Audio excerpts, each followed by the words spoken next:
नमस्कार good morning. आज जुलाई 11 तारिख गुरुवार। आज दिन भरी अनेक बड़ गुरुत्वपूर्ण खबर गुड़िक आसी। तेबे आसंतु आज सकाळ आसीथिबा 22 टी बड़ खबर उपरे नजर पकाइबा। प्रथम खबर, राज्य कैबिनेट बैठक में 5टी प्रस्ताव उपरे बाजिला मोहर। मुख्यमंत्री मोहन चरण माझी अध्यक्षतार बसिथिबा राज्य कैबिनेट बैठक में 5टी प्रस्ताव उपरे मोहर बाजिचे। सबुठारु गुरुत्वपूर्ण निष्पत्ति क्रमे सर्वनिम्न मजूरी को संशोधन करा जायचे। श्रमिक मानकर सर्वनिम्न मजूरी 352 टंकारु एबे 450 टंका को वृद्धि करिसंती मोहन सरकार। अणकुशली, अर्धकुशली, उच्च कुशली श्रमिकंक मजूरी वृद्धि पाइचे। सेहिभଳି कुशली श्रमिक मानकर सर्वनिम्न मजूरी 500 टंका एवं मुख्य कुशली परिचालक श्रमिक मानकर मजूरी 500 टंका एवं उच्च कुशली श्रमिक मानकर मजूरी 500 रु 600 टंका को वृद्धि करा जायचे। सेहिभଳି ओडिया अस्मिता पाई 200 कोटी टंका पांठी व्यवस्था करा जायचे। एहा सहित बालीजात्रा को अंतर्जातीय उत्सव मान्यता प्रदान उपरे मोहर बाजिचे। 20,000 कनिष्ठ शिक्षक नियुक्ति पाई विज्ञप्ति प्रकाश पाइचे। एहा सहित विभिन्न अचल प्रकल्प को सचल करने को कैबिनेट रे निष्पत्ति होइचे। एहाको बाद देले पीएम किसान योजना रो बाद पड़िथिबा योग्य हिताधिकारी को तालिका रे शामिल करा जिवो निष्पत्ति होइचे। परवर्ती खबर, ठाकुर पड़ीजिबा घटणार हेब कार्यानुष्ठान। आड़प विजे पहंडी बेले महाप्रभु श्री बलभद्र चारमालू खसी पड़ा घटना को नहीं प्रतिक्रिया रखिंट गजपति महाराज। श्रीमंदिर मुख्य प्रशासन मध्य प्रतिक्रिया रखिंट। यह घटना समस्त को दुख एवं मर्माहत करिछि। एभली दृश्य केबे देखि नथिलु, काहेकि हेला एमिति घटना, एहार एबे जांच करा जिवो। 3 जणिया कमिटी गठन करा जिवो। ड्रोन एवं अन्य वीडियो फुटेज को मध्य जांच करा जिवो। कमिटी रे उन्नयन प्रशासक एवं एडीएम डेप्यूटी सुपरिटेडेंट रहिबे। नीलाद्रि विजय 10 दिन भितर रिपोर्ट देव कमिटी। आगामी दिन में जेपरी एभली घटना न हुए एथिपाई सेवायत एवं प्रशासन उपरे उपयुक्त पदक्षेप नियाजिबो। परवर्ती खबर, 26टी प्रकल्प उपरे बाजिला मोहर। बदलिब राज्यर चित्र, सृष्टि हेब नियुक्ति एवं 19,000 रु अधिक नियुक्ति मिलिबो। राज्य में 5,992.92 कोटी टंका खर्च करा जिवो 26टी प्रकल्प पाई। मुख्य शासन सचिव मनोज आहूजांक अध्यक्षतार बसिथिबा राज्यस्तरीय सिंगल विंडो क्लियरेंस अथॉरिटी बैठक में यह निष्पत्ति होइचे। 14टी जिले में यह प्रतिष्ठा करा जिवो। रासायनिक पदार्थ, बयन शिल्प, उत्पादन, पैकेजिंग, खाद्य प्रक्रियाकरण, आईटी, भित्तिभूमि एवं पर्यटन क्षेत्र में यह खर्च करा जिवो। यह निवेश द्वारा राज्य में 19,344 जन नियुक्ति पाइबे। मयूरभंज, सुंदरगढ़, गंजाम, गजपति, बालेश्वर, कटक, भद्रक, पुरी, बौद्ध, कोरापुट, झारसुगुड़ा, जगतसिंहपुर, खोर्धारे ए सब प्रकल्प कार्यकारी हेब। परवर्ती खबर, राज्यर 4 जिला हेब फिशिंग हब। राज्यर नयागढ़, पुरी, बालेश्वर, गंजाम हेब फिशिंग हब। जातीय मत्स्य चाष दिवस अवसर में ए नहीं घोषणा करिसंती मत्स्य और प्राणी संपद मंत्री गोकुलानंद मल्लिक।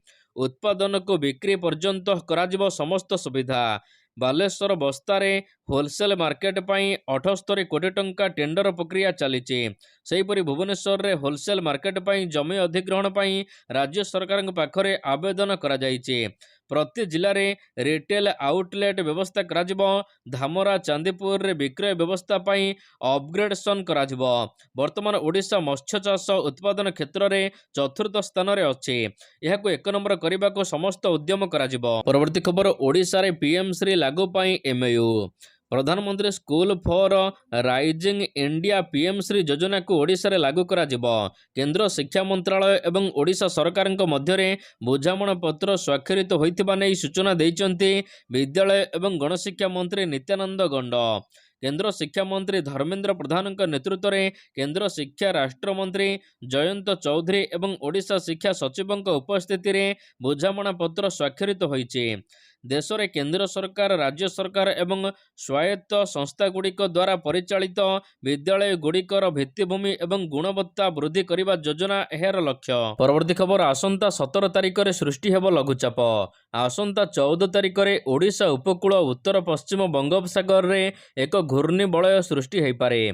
17 तारिख सुधा यह लघुचाप परिणत हेब। यह प्रभाव में राज्य में प्रबल वर्षा हेब। सोआ जलवायु पाणीपाग केन्द्र निर्देशक डॉक्टर शरद चंद्र साहू एभली पूर्वानुमान करिसेंती। वरिष्ठ पाणीपाग विशेषज्ञ प्रोफेसर सुरेंद्रनाथ पशुपालक मध्य लघुचाप सृष्टि को नहीं आकलन करिसेंती। 16 तारिख में घूर्णिबलय सृष्टि हेबा परे लघुचाप हेब। तेबे यार प्रभाव में ओडिशार दक्षिण ओडिशा रे भारी वर्षार आशंका रही।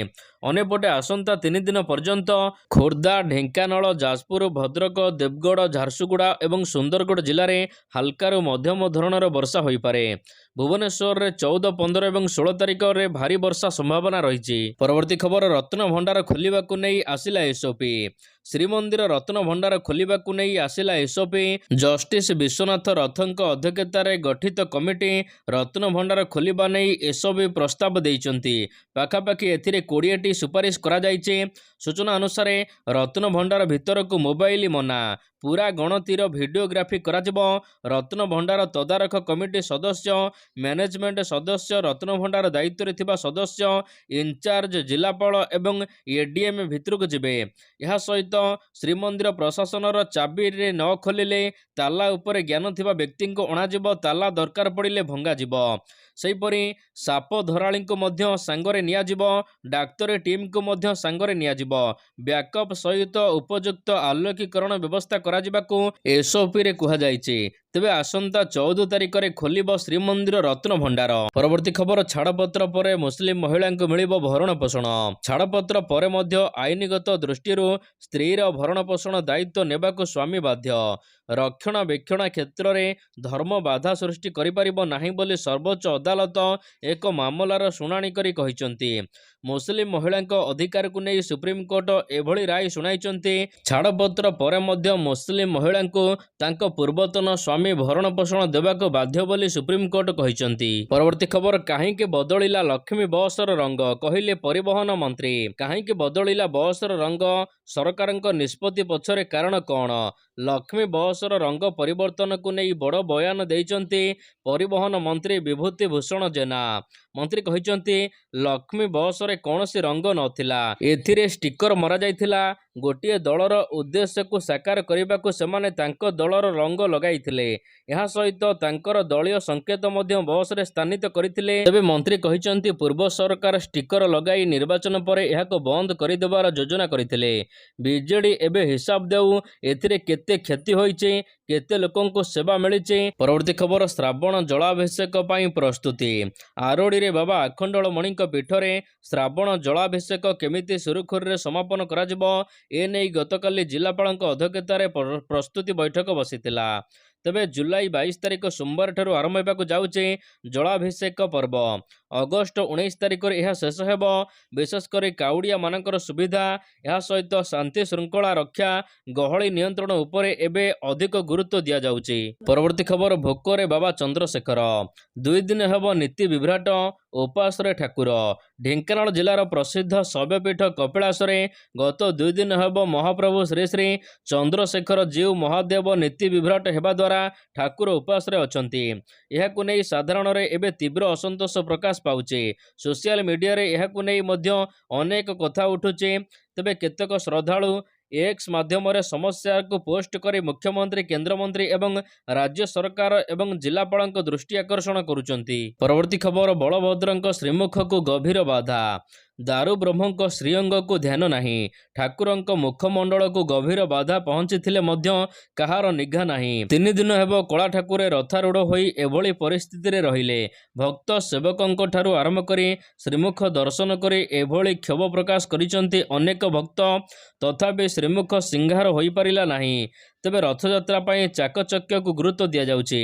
वीआईपी दर्शन पाई असंभाळ तत्परता हेले जहा पाई एते किछि तांको अणदेखा करा जाउची।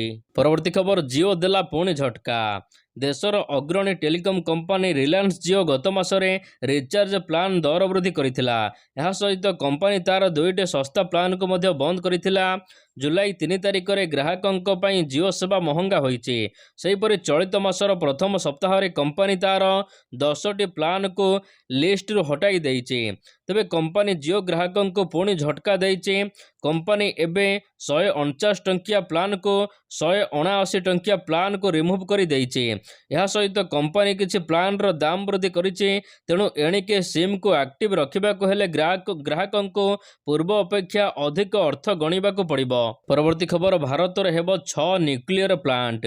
2 ଦିନିଆ ରୁଷ ଗସ୍ତରେ ପ୍ରଧାନମନ୍ତ୍ରୀ ନରେନ୍ଦ୍ର ମୋଦି ଏହି ସମୟରେ ନୂଆଦିଲ୍ଲୀ ଏବଂ ମସ୍କୋ ବାଣିଜ୍ୟ, ଶକ୍ତି, ଜଳବାୟୁ ଏବଂ ଅନୁସନ୍ଧାନ ସମେତ ବିଭିନ୍ନ କ୍ଷେତ୍ରରେ 9ଟି ଚୁକ୍ତିନାମା ସ୍ୱାକ୍ଷରିତ ହୋଇଛି। ତେବେ ଏହି ସମୟରେ ଭାରତ ଏବଂ ରୁଷ ମଧ୍ୟରେ 9ଟି ଚୁକ୍ତିନାମା ସ୍ୱାକ୍ଷରିତ ହୋଇଛି। ତେବେ ଏଥିରେ 6ଟି ନୂତନ ଆଣବିକ କେନ୍ଦ୍ର ନିର୍ମାଣ ଉପରେ ମଧ୍ୟ ଆଲୋଚନା ହୋଇଛି। ପରବର୍ତ୍ତୀ ଖବର, ହଜିଗଲେଣି ଜୁଳୁଜୁଳିଆ ପୋକ ଏବଂ ସାଧବ ବୋହୂ।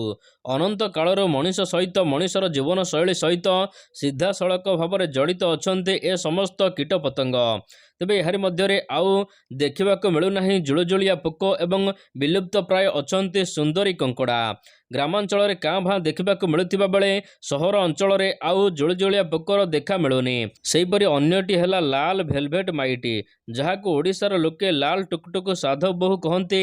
ଦୁହେଁ ଚାଷୀମାନଙ୍କ ପାଇଁ ଅନେକ ଫାଇଦାମାନ ଥିଲେ, ହେଲେ ବର୍ତ୍ତମାନ ଉଭୟଙ୍କର ବଂଶ ନିଶ୍ଚିହ୍ନ ହେବାକୁ ବସିଛି, ଯାହାକୁ ନେଇ ଚିନ୍ତାରେ ପରିବେଶବିତ୍। ପରବର୍ତ୍ତୀ ଖବର, ଅଷ୍ଟ୍ରିଆରେ ମୋଦିଙ୍କୁ ଭବ୍ୟ ସ୍ୱାଗତ। 2 ଦିନିଆ ରୁଷ ଗସ୍ତ ପରେ ପ୍ରଧାନମନ୍ତ୍ରୀ ନରେନ୍ଦ୍ର ମୋଦି ବର୍ତ୍ତମାନ ଅଷ୍ଟ୍ରେଲିଆରେ ପହଞ୍ଚିଛନ୍ତି। ତେବେ ଅଷ୍ଟ୍ରିଆରେ ପହଞ୍ଚିବା ପରେ ମୋଦିଙ୍କୁ ଭବ୍ୟ ସ୍ୱାଗତ ଦିଆଯାଇଛି। 41 ବର୍ଷ ପରେ ଜଣେ ଭାରତୀୟ ପ୍ରଧାନମନ୍ତ୍ରୀ ଅଷ୍ଟ୍ରିଆ ଗସ୍ତ କରିଛନ୍ତି। ଏହା ପୂର୍ବରୁ 1949ରେ କୂଟନୈତିକ ସମ୍ପର୍କ ସ୍ଥାପନ ହେବା ପରେ ଜବାହରଲାଲ ନେହେରୁ 1955ରେ ପ୍ରଧାନମନ୍ତ୍ରୀ ଭାବରେ ଅଷ୍ଟ୍ରିଆ ଗସ୍ତ କରିଥିଲେ। ପରବର୍ତ୍ତୀ ଖବର, 23 ରନ୍ରେ ଜିତିଲା ଭାରତ। ଟିମ୍ ଇଣ୍ଡିଆ ଏବଂ ଜିମ୍ବାୱେ ମଧ୍ୟରେ ଖେଳାଯାଉଥିବା 5 ଟିକିଆ T20 ସିରିଜର ଗତକାଲି ତୃତୀୟ ମ୍ୟାଚକୁ ମଧ୍ୟ ଜିତି ନେଇଛି ଟିମ୍ ଇଣ୍ଡିଆ। ଧାର୍ଯ୍ୟ 183 ରନ୍ରେ ପିଛା କରି ଜିମ୍ବାୱେ ଦଳ 20 ଓଭରରେ 6 ୱିକେଟ୍ ହରାଇ 159 ରନ୍ କରିଥିଲା, ଯାହାଦ୍ୱାରା ଭାରତ 13 ରନ୍ରେ ଏହି ମ୍ୟାଚକୁ ଜିତି ନେଇଛି। ପରବର୍ତ୍ତୀ ଖବର, ଗମ୍ଭୀରଙ୍କ ପରେ ଫେରୁଛନ୍ତି ଜାହିର ଖାନ୍। ଗୌତମ ଗମ୍ଭୀର ଟିମ୍ ଇଣ୍ଡିଆର ମୁଖ୍ୟ କୋଚ୍ ଭାବରେ ନିଯୁକ୍ତି ପାଇଛନ୍ତି। ଭାରତୀୟ କ୍ରିକେଟ କଣ୍ଟ୍ରୋଲ ବୋର୍ଡ BCCI ପକ୍ଷରୁ ଜୟ ଶାହା ଗତ ମଙ୍ଗଳବାର ଦିନ ଏନେଇ ଘୋଷଣା କରିଥିଲେ। ତେବେ ଗମ୍ଭୀର କ୍ରିକେଟ ଦଳରେ ସ୍ଥାନ ପାଇବା ପରେ ଏବେ ବୋଲିଂ କୋଚ୍କୁ ନେଇ ଚର୍ଚ୍ଚା ଆରମ୍ଭ ହୋଇଛି। ଏଭଳି ସ୍ଥିତିରେ ଟିମ୍ ଇଣ୍ଡିଆର ପୂର୍ବତନ ସ୍ପେସର ବୋଲର ଜାହିର ଖାନ୍ଙ୍କୁ ମଧ୍ୟ ମିଳିପାରେ ଦାୟିତ୍ୱ। ଜାହିର ବୋଲିଂ କୋଚ୍ ହୋଇପାରନ୍ତି ବୋଲି ଏକ ରିପୋର୍ଟରୁ ଜଣାପଡ଼ିଛି। ପରବର୍ତ୍ତୀ ଖବର, ଟଙ୍କା ଫେରାଇ ଦେଲେ କୋଚ୍ ଦ୍ରାବିଡ଼। କୋଚ୍ ରାହୁଲ ଦ୍ରାବିଡ଼ ଅଧୀନରେ ଭାରତ T20 ବିଶ୍ୱକପ୍ ଜିତି ଇତିହାସ ସୃଷ୍ଟି କରିଛି। ଏହାରି ମଧ୍ୟରେ ଭାରତୀୟ ସମସ୍ତ ଖେଳାଳିମାନଙ୍କୁ କୋଚ୍ମାନଙ୍କୁ 125 କୋଟି ଟଙ୍କା ପୁରସ୍କାର ରାଶି ପ୍ରଦାନ କରାଯାଇଛି। କିନ୍ତୁ ଦ୍ରାବିଡ଼ଙ୍କୁ ମିଳିଥିବା ଅଧା ରାଶି ବା 5 କୋଟି ଟଙ୍କାରୁ ସେ ଅଧା ରାଶିକୁ ଏବେ ଫେରସ୍ତ କରିଛନ୍ତି। ପରବର୍ତ୍ତୀ ଖବର, ମହମ୍ମଦ ସିରାଜଙ୍କୁ ମିଳିବ ଜମି ଏବଂ ସରକାରୀ ଚାକିରି। ଟିମ୍ ଇଣ୍ଡିଆ T20 ବିଶ୍ୱକପ୍ 2024 ଜିତିଥିବା ବେଳେ ଏହି ଦଳରେ ସଦସ୍ୟ ଥିବା ମହମ୍ମଦ ସିରାଜଙ୍କୁ ତେଲେଙ୍ଗାନା ସରକାର ପୁରସ୍କୃତ କରିଛନ୍ତି। ତାଙ୍କୁ 1 ଏକର ଜମି ସରକାରୀ ଚାକିରି ଦେବାକୁ ତେଲେଙ୍ଗାନା ମୁଖ୍ୟମନ୍ତ୍ରୀ ENT ରେବନ୍ଥ ରେଡ୍ଡି ଘୋଷଣା କରିଛନ୍ତି। ହାଇଦ୍ରାବାଦ କିମ୍ବା ଏହାର ଆଖପାଖ ଅଞ୍ଚଳରେ ମହମ୍ମଦ ସିରାଜଙ୍କ ପାଇଁ ଘର ତିଆରି କରିବାକୁ ନିଷ୍ପତ୍ତି ନିଆଯାଇଛି।